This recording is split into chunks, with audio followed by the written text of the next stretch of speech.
Hi, అందరూ బాగున్నారా? Welcome to ఇట్లు మీ దివ్య.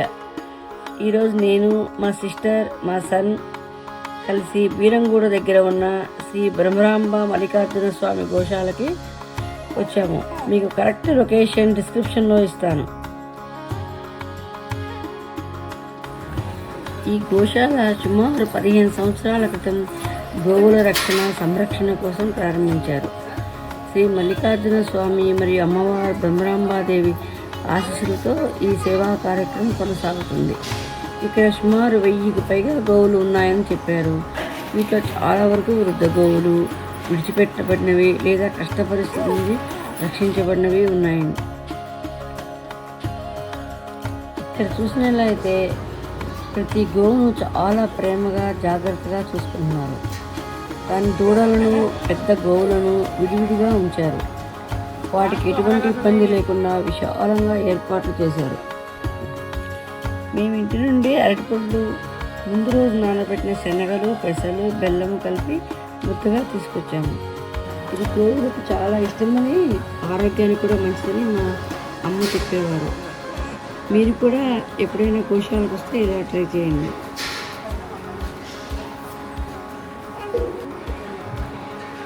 అంత పొడవు నాలుక చూసేసరికి ఎక్కడ మా చేతిని పట్టుకుంటుందేమో అని చాలా భయం వేసింది. కానీ చివరికి ఎలాగోలా ధైర్యం చేసుకుని ఆవుకు తినిపించాము.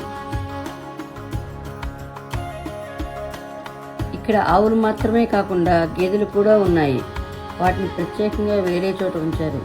ఆవుల కోసం తాగునీటి సదుపాయాలు కూడా బాగా ఏర్పాటు చేశారు.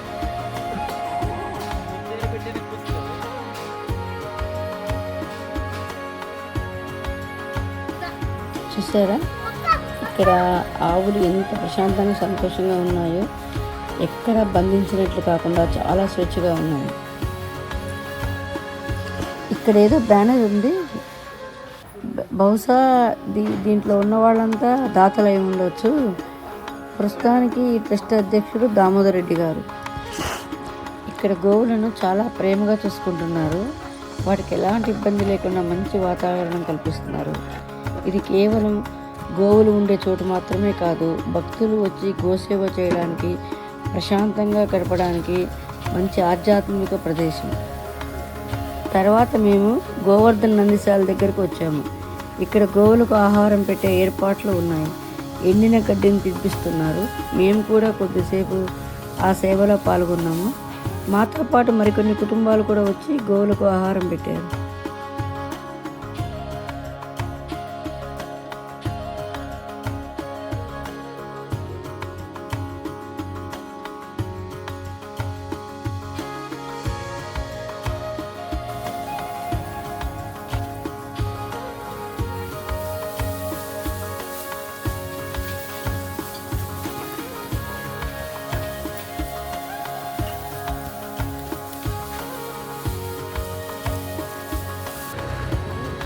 ఇక్కడ ఒక అందమైన శ్రీకృష్ణ మందిరం కూడా ఉంది. మందిరానికి వెళ్ళే దారిలో చిన్న దూడలు కనిపించాయి. మమ్మల్ని చూసి అవి ఎంతో ఉత్సాహంగా దగ్గరికి రావడం మాకు చాలా ఆనందంగా అనిపించింది.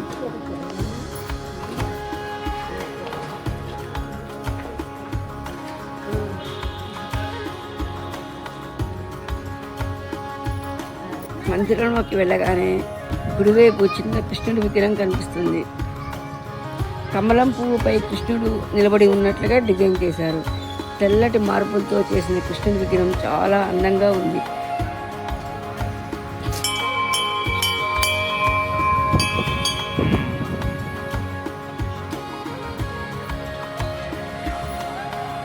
గోశాల మొత్తం ఇక్కడి నుంచి చాలా బాగా చూడవచ్చు.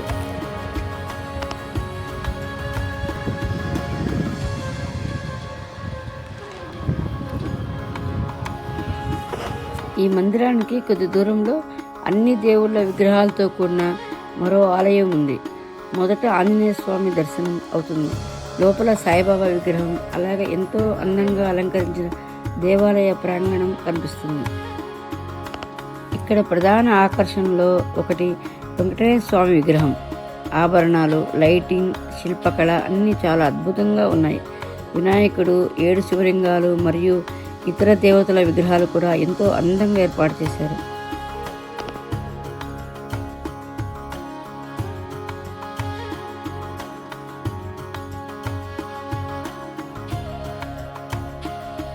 బయటికి వస్తే శివుడి విగ్రహం, అమ్మవారి విగ్రహం కనిపిస్తాయి. కొంచెం ముందుకు వెళితే నాగదేవతల విగ్రహాలు, మరో సాయిబాబా విగ్రహం కూడా కనిపిస్తాయి.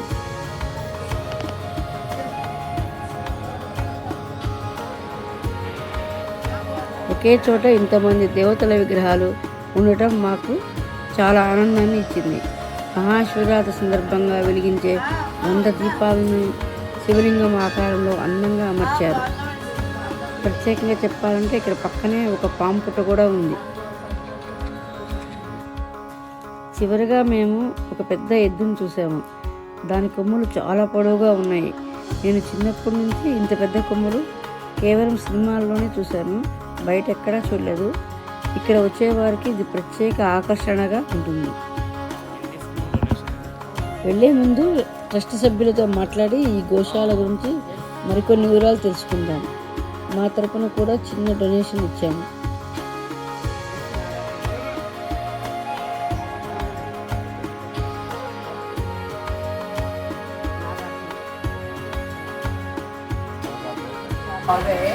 गौशाला ये ब्रह्मा मल्लिकार्जुन स्वामी गोला गौशाला इसका नाम है और कामधेनु जीव रक्षा समिति के अंडर में चल रही है।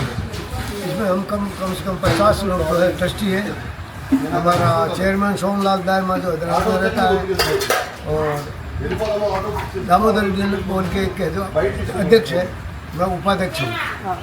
मेरा नाम 5 गायों से 15 साल पहले हमने शुरू किया था, एक झोपड़ी डाल के। अभी इसमें कम से कम 950 गाय है हमारे पास। हो सकता है बच्चे मिलाए तो भैंस वगैरह मिलाए तो 1000 भी हो सकता है। तो दूध होता है 31-35 गाय का, सुबह 60-70 किलो, शाम को 70 किलो ऐसा होता है। वो हम बेचते हैं 100 रुपये किलो का बिकता है। कुछ गोबर का पैसा आता है, कुछ मार्केट से कलेक्शन करते हैं, कुछ दूध का पैसा आता है और कुछ उंडी में आ जाता है। और अमावस्या और जो दानदाता आते हैं वो पैसे देते हैं। ऐसा करके महीने का 10-12 लाख रुपए का खर्चा है, वो आराम से वो माता निकाल लेती है। अच्छी तरह से चल रही है वो माता। Thank you.